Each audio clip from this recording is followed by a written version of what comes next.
End of 2017, we had a really difficult pregnancy.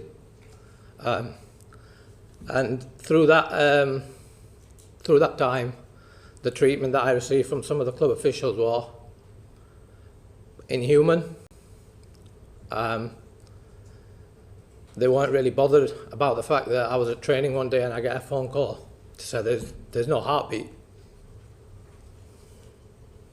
Sorry. Your time, Mr. Rafiq. You wish to break it any moment, please just let me know.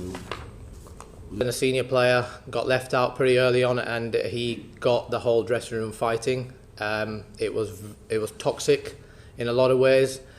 I tried to help Gary and the team, but in the end, it became evident that even though Steve had caused a lot of issues, that I was going to be the one that got picked on.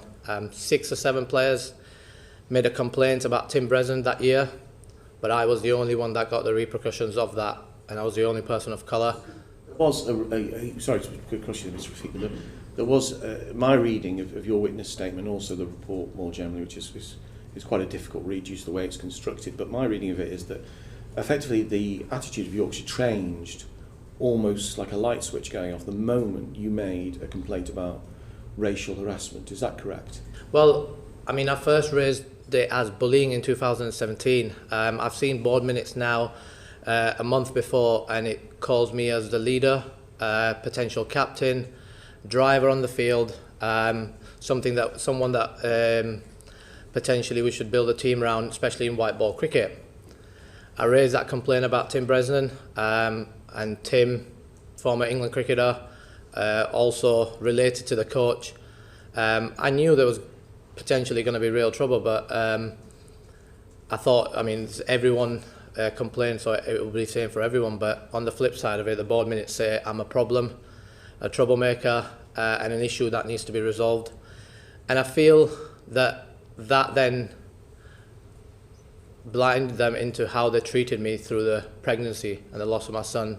My first day back after losing my son, Martin Moxon literally got me in a room and ripped the shreds off me. I've never seen him speak to anyone like that through my time at the club. And I couldn't believe it. And really, me raising the complaints that I did at the time internally, reporting mechanisms, I raised it with the National Asian Cricket Council, I raised it with the PCA, with my PDM, who I thought, Personal Development Manager, okay, who I thought was on my side until I read the internal emails. I raised it with the Inclusivity and Diversity board member. I went to his house, Hanif Malik, and literally cried my eyes out. And he said to me that he's going to deal with this and he doesn't need the job.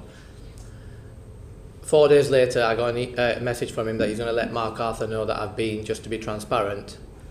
The subject data access request actually showed that the minute I left his house, he rang Mark and informed him of everything before the meeting I had with Mark the next day. But my aim was to try and see if my experience can help others. Clearly, the word institutional is something no one wants to be institutional racism is something no one wants to be associated with. And I mean, the lawyers, Squire Patton Boggs, having connection with Roger from the offset section of Bad Road, they were brilliant, they were lovely at the start, so respectful, wanted to hear everything I had to say. The panel led by a surgeon. Again, as soon as they got my evidence, it felt like they were like, wow, we've got a problem here. And suddenly it felt like it went away from the institutional, and working with the club, they tried to make it about individuals. And that's why, unfortunately, the last couple of weeks, some individuals have had a really tough time. But I didn't present my evidence like that. It was never intended like that, and that was never the allegation. But that's what the club, the lawyers, and the panel in particular have tried to do. I mean, to make one thing very clear, Paki is not banter. Racism is not banter. And for a person of colour, I think there's 3 people of colour on that panel, and one of them, Chief Executive, I think he's associated with National Asian Cricket Council and CEO of London Tigers, an award-winning charity organisation working with rugby and football clubs. For him to come out and do an article where he stands by the finding that Paki was used as banter, it just shows the scale of the problem we have. Mm. There's a report, in the report, there's mentions made of your drinking, that you were a heavy drinker during your time at Yorkshire. What is your view of them linking your claims of harassment to your drinking? Well, look, I've been clear from the offset. I wasn't perfect. There's things I did I felt I had to do to fit in and try and achieve my dreams. And I'm not proud of them. It's something I deeply regret.